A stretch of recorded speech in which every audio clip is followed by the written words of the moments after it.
জীবনে এমন অনেক মুহূর্ত আসে যে মুহূর্তগুলোয় হয়তো জোর করে কোনো কিছুতেই আটকে রাখা যায় না।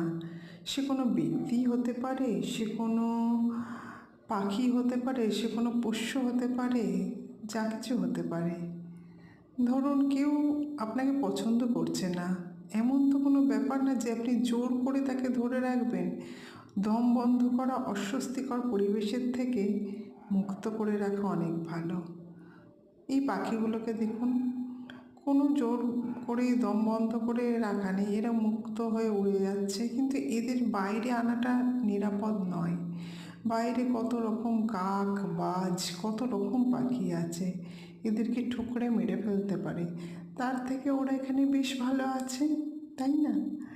তো এদেরকে তো জোর করে এখানে রাখা হয়নি, যতটা উঠতেও পারছে, সব কিছু করতেও পারছে, এদেরকে প্রোটেকশন দেওয়া হয়েছে।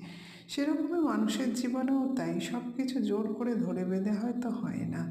জীবনে অনেক কিছুই আছে যা ছেড়ে রাখতে হয়, ঠিক সময় হলে আসে, কিংবা আসে না, ভালো লাগে না, অন্য জায়গায় উড়ে যায়।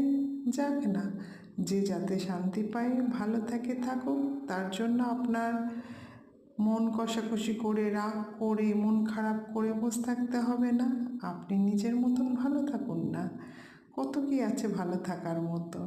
দেখুন, এইসব জিনিসপত্রও তো আছে মনকে ভালো রাখার জন্য। বেড়ান, ঘুরুন, আনন্দ করুন, আর ভালো থাকুন। সকলে খুব ভালো থাকুন।